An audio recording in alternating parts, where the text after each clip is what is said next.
लेकिन मेरे सामने दो रास्ते थे इलेक्शन के बाद। एक रास्ता वो जो 2015 में पहले ही आजमाया गया। मैं चाहता तो पिछले साल अक्टूबर में बीजेपी को हुकूमत में शामिल करता, जिस तरह मरहूम मुफ्ती मोहम्मद सैयद साहब ने 2015 में और महबूबा मुफ्ती साहिबा ने 2016 में किया। उस वक्त बिना बीजेपी की हुकूमत बन सकती थी। कांग्रेस भी तैयार, नेशनल कॉन्फ्रेंस भी तैयार, बीजेपी को हुकूमत से बाहर रखा जा सकता था। उस वक्त यह बहाना बना कि जम्मू को नुमाइंदगी देनी है। हमने इस हुकूमत में बिना बीजेपी को शामिल किए जम्मू को भी नुमाइंदगी दी या नहीं दी? पीर पंचाल को नुमाइंदगी दी, जम्मू के निचले इलाकों को नुमाइंदगी दी। आज डिप्टी सीएम जम्मू का है बिना बीजेपी के।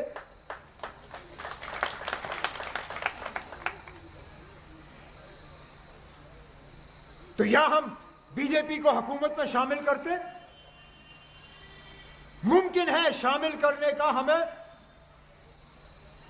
यह तोहफा मिलता कि फटाफट वो हमें रियासत का दर्जा देते। लेकिन क्या रियासत हासिल करने के लिए आप वो सौदा करने के लिए तैयार हो? अगर आप तैयार हो तो मुझे बताओ, क्योंकि मैं वो सौदा करने के लिए तैयार नहीं हूं।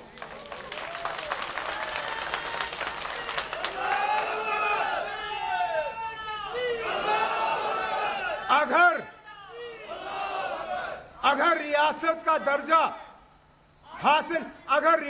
दर्जा हासिल करने के लिए बीजेपी को हुकूमत में शामिल करना जरूरी है, तो मेहरबानी करके मेरा इस्तीफा आप लोग कबूल कर लीजिए और यहां किसी और एमएलए को आप वजीर आला बना के बीजेपी के साथ हुकूमत बनाओ। मैं बनाने के लिए तैयार नहीं हूं।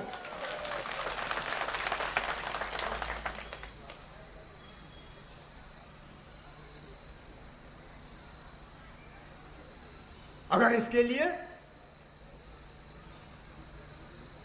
मुझे जम्मू कश्मीर को दोबारा रियासत देखने के लिए इंतजार करना पड़े, मैं करूंगा। अगर रुपए के 100 पैसों के बजाय रुपए के 50 या 70 पैसे का काम हो, मैं वो भी तस्लीम करने के लिए तैयार हूं। लेकिन इंशाल्लाह हम काम करके ही अपने आप को आपके सामने पेश करेंगे। ये मेरा वादा है आप लोगों के साथ। लेकिन मेरे साथियों को भी थोड़ी हिम्मत करनी होगी, थोड़ा उन ताकतों का मुकाबला करना होगा जो जम्मू कश्मीर में सिर्फ तबाही और बर्बादी चाहते हैं, जो ये देखना चाहते हैं कि हम भीख मांगे, हम घुटनों पे उतरें, हम जलील हों।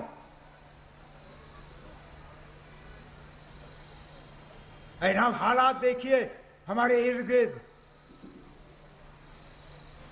वो लोग जो मुझे कहते हैं कि आप सड़कों पे उतर के एहतजाज क्यों नहीं करते हो, मेरा जवाब उनको यही है कि जाओ लद्दाख के हालात देखो। अरे ना, लद्दाख पे फायरिंग खोलने में उन्होंने 1 घंटे का इंतजार नहीं किया, यहां तो 10 मिनट इंतजार नहीं करेंगे।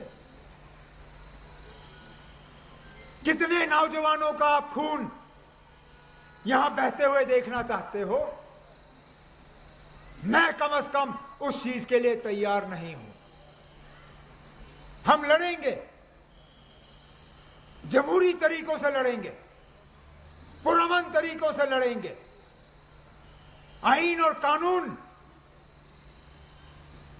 के दायरे में अपना जो है अपना हक हासिल करेंगे।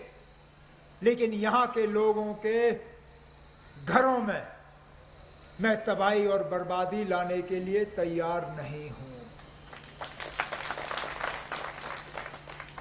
लेकिन देखें ना, क्या बदलाव आया।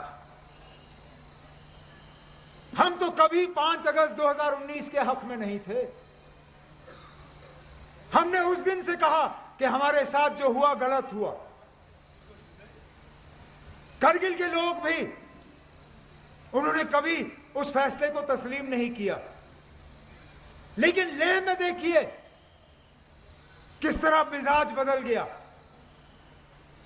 जिन लोगों ने 5 अगस्त 2019 के बाद पटाखे जलाए, मिठाइयां बांटी, कहा कि हमारे दिल के अरमान पूरे हो गए, आज उनके बयान पढ़िए। मैं हैरान हुआ जब कल मैंने अखबार में उनका बयान, जो उनका बहुत बड़ा लीडर है, उनका बयान पढ़ा। क्या कहा उन्होंने?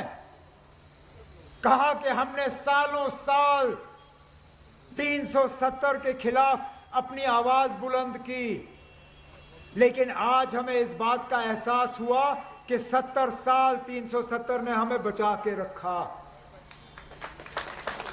ये लेह के लोग कह रहे हैं, जिन्होंने 5 अगस्त को मिठाइयां बांटी। आज वो कहते हैं कि 5 अगस्त 2019 हमारी तबाही हुई। हम तो सिर्फ ये कहते हैं ना कि हमारे साथ जो वादा हुआ, उस वादे को पूरा करिए। लोगों के मैंडेट का एहतराम करो, लोगों के जज्बात का एहतराम करो, लोगों की कुर्बानियों का एहतराम करो। नहीं करोगे, मैं जम्मू की बात नहीं करूंगा, लेकिन कश्मीर में जमहूरियत खतरे में पड़ेगा।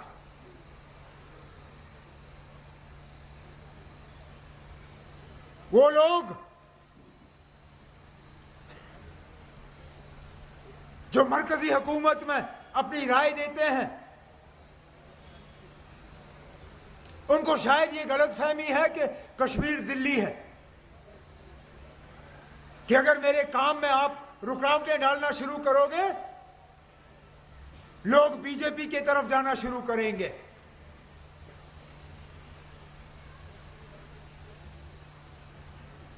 यहां वो कुछ भी करें ना, अब लोग वोट ना डालना पसंद करेंगे बनिस्बत के बीजेपी को यहां से कामयाब करके भेजना।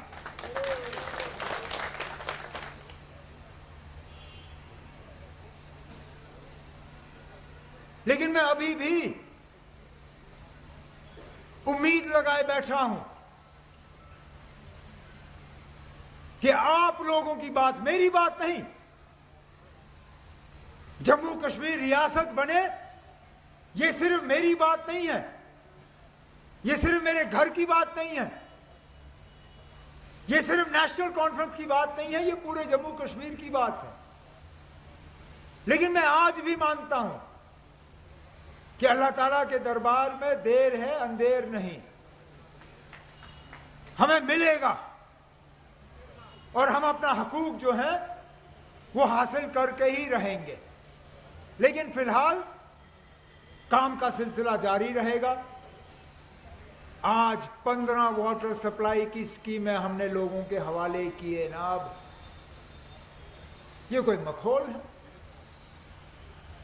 4 असेंबली हल्के, 15 वाटर सप्लाई की स्कीमें, लगभग 90 करोड़ रुपए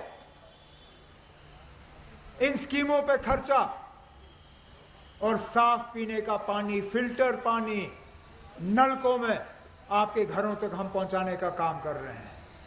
इंशाल्लाह जो स्कीमें बाकी रह गई हैं, जिनका जिक्र जावेद राणा साहब ने किया,